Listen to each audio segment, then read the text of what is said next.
All right. Hello, everyone, and welcome to heArt. And we are on episode 1. I have with me an amazing dancer, choreographer, and founder of the dance troupe B-Boyism. Please welcome Yvon Soglo, aka B-Boy Crazy Smooth. Hey, what's up? What's up? How you doing? How you been? I've been cooped up. I've been dealing with the this new life that we have. It's been a year, but ups and downs. But I've been good, man. I've been good. Yeah. All right. I got a bunch of stuff to ask you, so let's get right into it. All right. So over the years, you have been given many grants and funds, but recently you were one of the 13 artists that received the NAC fund. Can you talk a little bit about that and your upcoming project? Ooh, yeah. I mean, the National Creation Fund, given to me by the NAC. They I forget when this was created, but they created this fund to kind of help artists take whatever project they had to the next level, or a level that they normally wouldn't have access to because of the lack of resources. And so, whenever you want to apply for something like that, it has to, you have to sell your case. You have to really, you have to convince them that, okay, we have these funds, why should we give it to you or other people? So with the project that I'm working on now called In My Body, the new piece that I'm working on now, I won a contest to be the artist in residence at the CCOV, Centre de Création au Vertigo, in Montreal. And in the beginning of the process, quickly realized that I wasn't gonna have enough money to complete the project. So you start off and you envision this thing, but then you realize, like, it costs a lot of money. So I had to take the time to really look at what I could potentially access. And so I got some creation money from other presenters. I won an award from the Banff Center, Clifford E. Lee Award. And so, but they're like good chunks, like, 10,000 and whatever. But the budget that I was kind of working with or needed to have was almost 500,000. So the National Creation Fund is a fund that, like, usually has, potentially hundreds of thousands of dollars. So I, you know, I applied to the National Creation Fund with the project. And the interesting thing was that I applied during COVID, right? Like Mhm. during so this would have been like in April, basically almost a year from now. So I applied in April, and I was lucky because, when you apply to these things, you have to supply support material. And I didn't, so COVID happened, everybody's locked down. And so we had to luckily we had already filmed some stuff from rehearsals and all of that, but I had to put all these things together and sell it. But the idea, and help them imagine and see, like, this has no production value. This is just us in the studio, but these are the things that we're working on. And yeah, this is my vision. This is where I'm trying to go with it. So anyway, put all of that together. It's always a team effort. I have my manager, the CCOV, also. And with my, direction, like, we all put our energies, and we did a good application, had a few follow-up interviews on Zoom. And with my writer, with the multimedia team that I'm working with. I have a composer as well, so, like, you know and yeah, I got it. So it's very exciting, and especially that I was able to get this during COVID time with not as much resources that I would normally have to apply. I know when I first read that article that you were one of the 13, I was like, yeah, yes, that's amazing. That is so well deserved because I've seen you and I've seen the group like practice. And it's just amazing that during this time you were able to, you know, get that vision like across for the most part, like Yeah, your yeah. direction across. You know, it's you never know, right? Like it's like I probably a lot of people applied, you know, not everybody got it, but you know, I think that what my feeling anyway is that, you know, they say you have the win in your sails, like, you know, like there's so much good energy behind the project, the team, the cast that I assembled, everybody is like so positive and so like in it, you know, like really like the desire, like the for the project, just so to put it in context, the In My Body is a show, the piece that I'm working on is about aging as a street dancer, and for me it's important to the show is about the cast really, and within the 10 dancers that I've casted for the show, 5 guys, 5 girls, the oldest dancer is going to be 57, I think, 57 when we premiere. Tash is going to be 50 or 51. I'm going to be 41 by the time we do this show. And then the youngest is, I think, Jason, who's 23, 24 Hmm. or something like that, right? So within the cast, I have young generation, middle generation, older generation that are all going to share the stage at the same time. So that's yeah, that's really like special to me, and to see how they all like are happy to see each other, are happy to coexist. You know, I just feel like there was a lot of good energy behind the project, you know, and Hmm. so I feel like that's what helped. You know, it kind of somehow got out from the sheet of papers or the grant that we wrote. People felt the good energy behind the project. Hmm. And even if you're a street dancer or not, this is something that relates to everybody. This is something that's like aging Yeah, affects yeah, everybody universe. differently. Like, so Yeah, this is a great absolutely. piece that whether you're knowledgeable about street dance or not, aging just it affects you differently. It can affect you, you know, at a young age, right? Like Yeah, everyone's body's different. Everyone has accidents, surgeries, absolutely. what have you. Like it's Absolutely. You know, it's cool. It's cool that you say that. Like the universal aspect of the topic is there. So then, right there, you kind of hook the everybody, because everybody goes to it. But what part of the piece is what I'm interested in is like, what is that? What does that represent to a street dancer? mhm, Um, and you know, because a street dancer is like a superhero, and uh, but being a superhero for a short amount of time, right? Because you know, when I remember having a talk with one of the cast members and my assistant artistic director Melly Mel, and was is it 2 years already with that when Prince died? 2 years, 3 years? I'm not mhm. sure. It Two, was like, three, two, anyway, 3 years, yeah.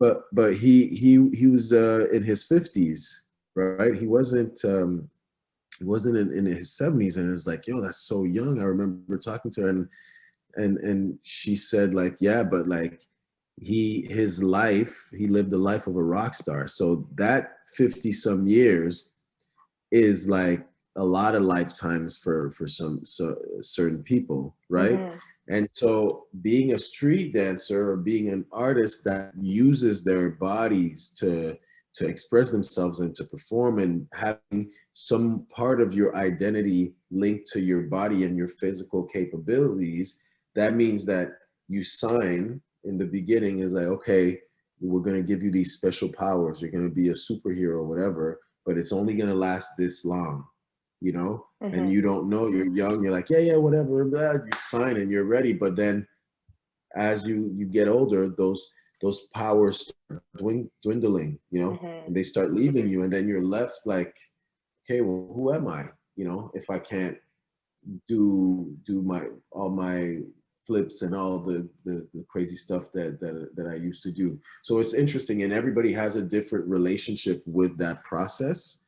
And so that's part of the stuff that I'm looking at. And then on top of it, as a woman, you know, you have an experience that I don't have, Mhm. right? Like in terms of how your body changes, in terms of having your period, in terms of like the idea of maybe having a baby, you Mhm. know, like whether you have one or not, you have to consider certain things that it's just not part of my reality as a man. So I just think it's interesting, like the fact that I have all of those people um, together to basically share, you know, experiences and reflections, thoughts on aging as a street dancer.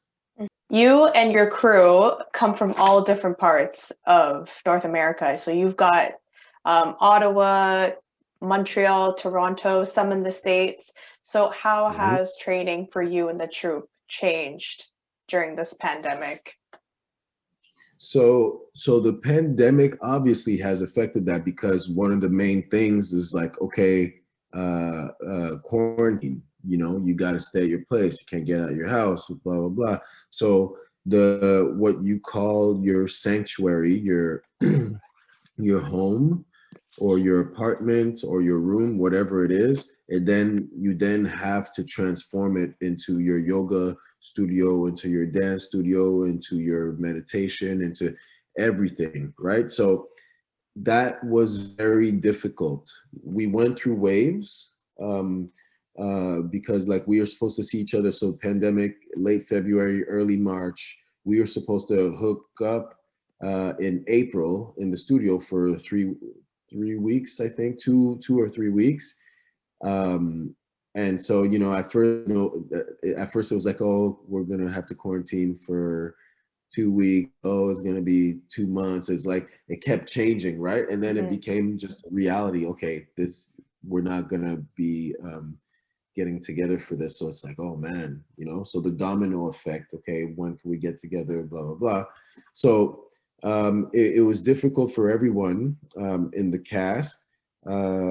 Everybody was going through it differently, but part of it was also kind of a blessing because with my writer and with you know talking with the creative team, uh, I then my writer came up with like ideas because sometimes you give like in rehearsal you give prompts or you give like okay, this is the limitation that we're creating.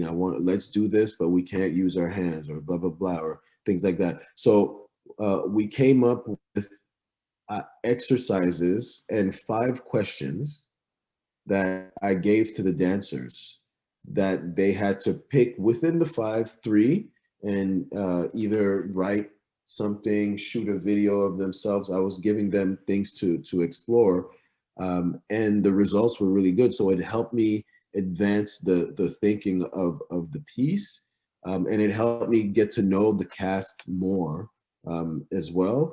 And it might have been something that I would have taken longer for me to find out if we were all in the studio together. Because you know you're in the studio, oh maybe you don't want to talk, you don't want to share Mhm. something. Someone we're as much as we love all each other, we influence each other as well. So that was good.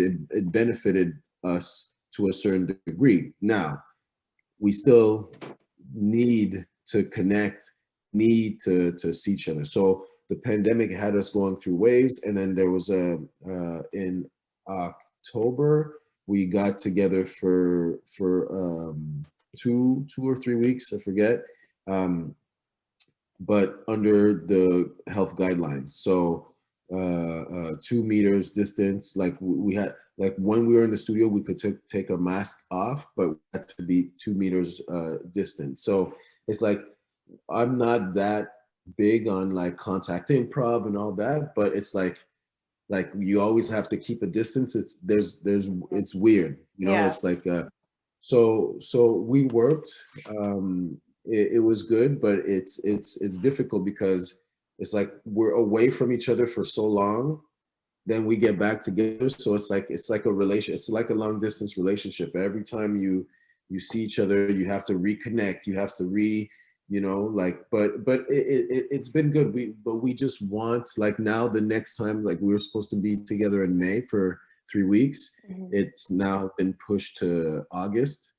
So it's now extending the time that we won't see each other. But the chances is that when we see each other in August, it will be in a better, less stressful state. There's probably a good percentage of the population would have been vaccinated. Travel restrictions might be less intense. So we have to balance. So, but now I'm thinking of how am I gonna keep the fire burning. So you said keep the fire burning. This kind of leads into my next question. So has your creative process and inspiration changed since the pandemic? And how do you get out of a funk, a creative funk? Cool. Yeah, it did change. So interestingly enough, like what I just told you is that it gave me at first, it gave me motivation. I had all these deadlines with these grants and trying to secure funding and being in it that way. Okay, creating these training exercises for these questions to the dancers, like, and then I would note every dancer. Okay, this is what I like about what they did, and take notes, and like, so it was very stimulating. But time goes by and you sort of like feel like you're in a standstill, right?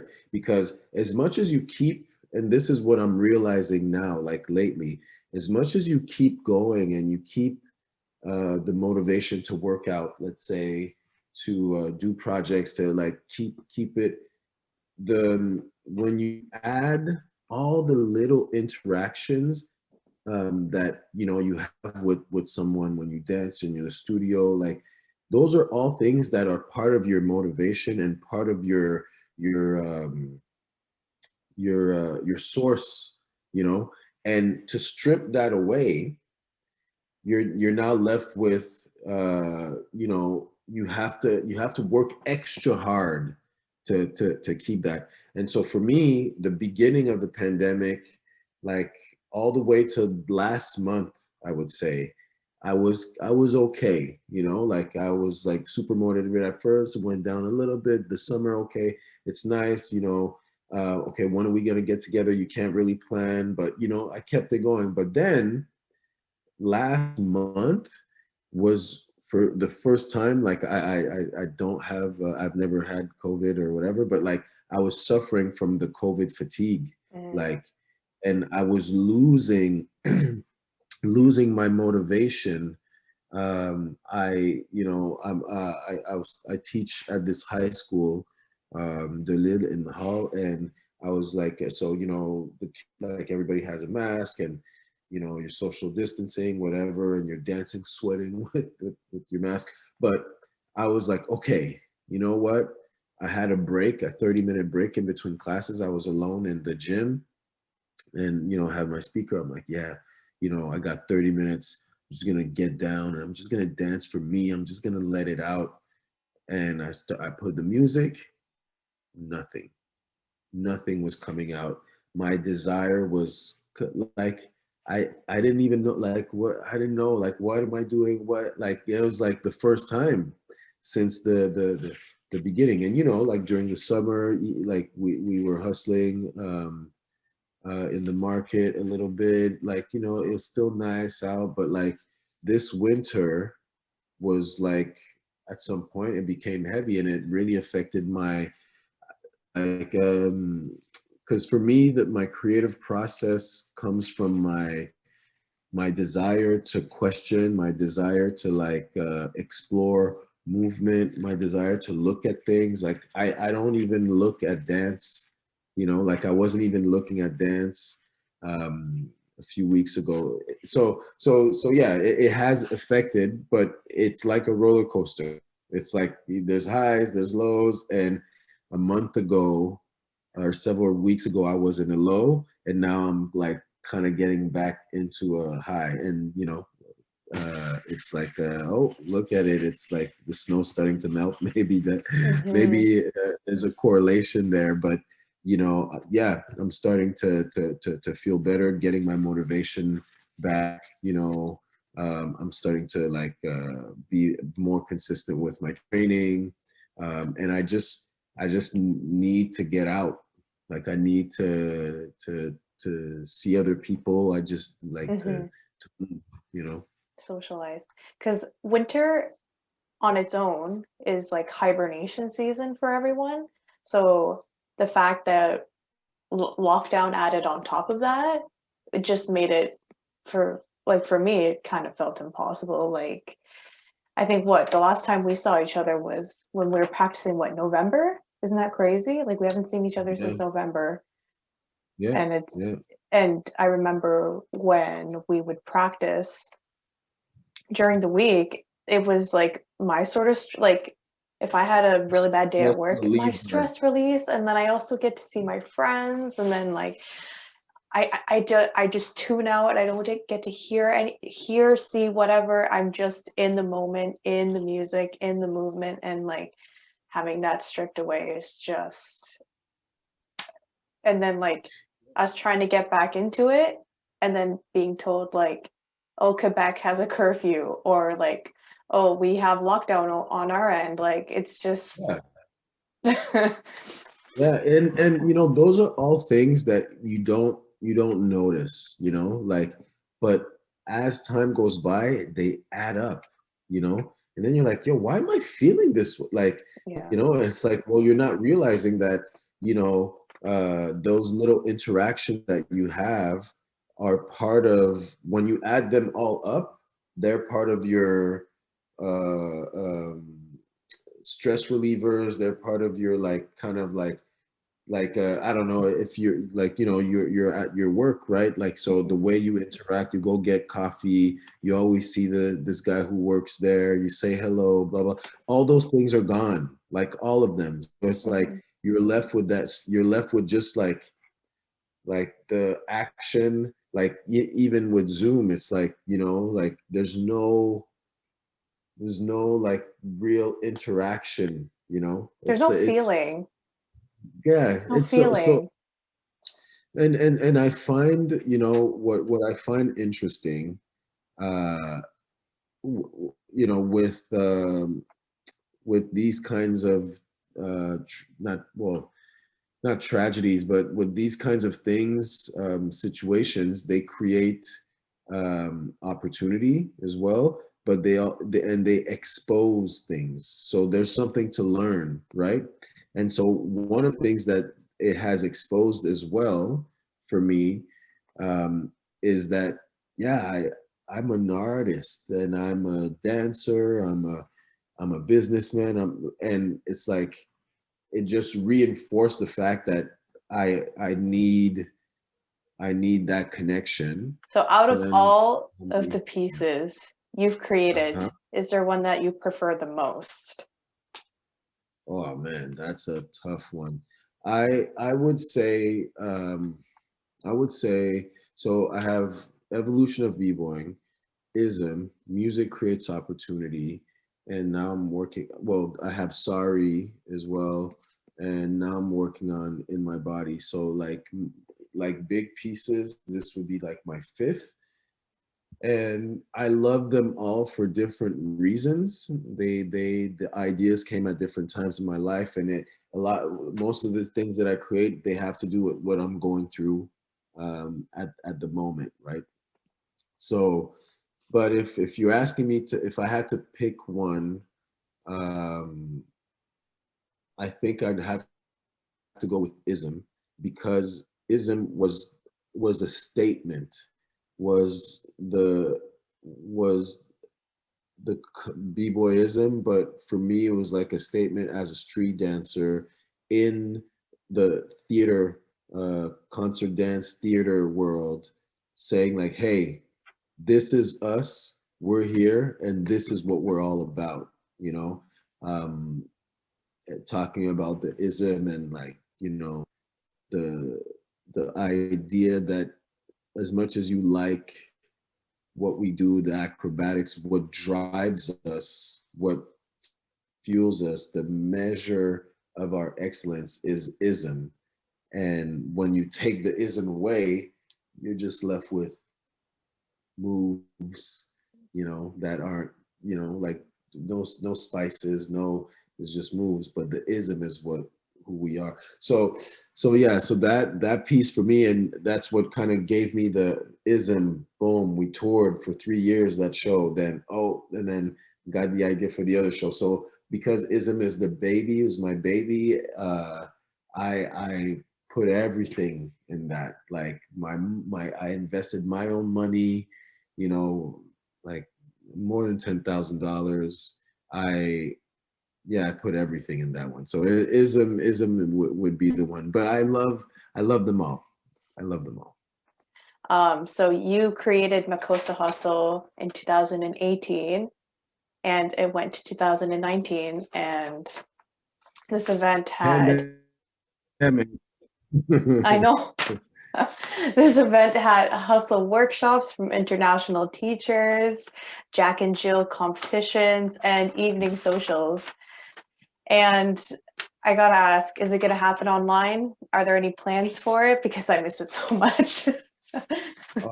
Dude, you know, like I was telling you earlier, John, one of my mentors, John Boots, has been like, Diane actually messaged me yesterday. Um,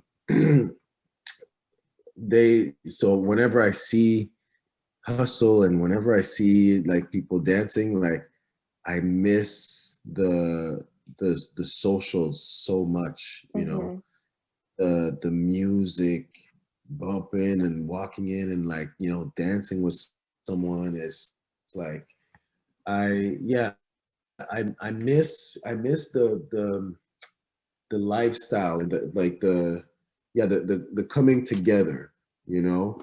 So I've Saxon and I have taught, Nino and Don had their online hustle. The they summit, they right? had Yeah, two the hustle editions summit. actually of Yeah. Hustle Summit that we taught, and everybody's been doing that. There's one coming up, I think, and everybody's been doing that, and I think is great. You know, I think it's like, um, again, it exposes the desire that we have to, no matter what, try to dance together and like through the screen. And there's like socials as well, but everybody's in their living room and like, you know, Yeah. Jamal's playing and stuff. And so so I think that's great. But for Makosa Hustle, first and foremost, for sure, I'm gonna do it again. Sorry. But I do not I do not like, for now there's no ideas and thoughts of doing an online version of it. I'm not like, as much as I do it, you know, for work and to, um, the experience of Makosa Hustle has to be a live one because, and I don't know when that's gonna happen again. I'm very hopeful that that 2022, there's a good chance that, even if it's not like with as much international people, I'm gonna try to, you know, revive the hustle scene and people dancing together, and at least have maybe a smaller one until travel restrictions are a bit better. But yeah, it's a live thing. I don't I don't think it would come out as well online, because it's about seeing people dressing up. It's about like we need to get our groove back. You know, Hmm. we need to fucking put the Purell on and, and get back to dancing together. So no, so there's no thoughts of doing an online, but Makosa Hustle is coming back for sure. It's just until the restrictions are there, we can, but as soon as they lift, it's definitely coming back. So apart from dancing, what's been keeping you occupied? What's been keeping you busy? What's been taking your mind off of all of this?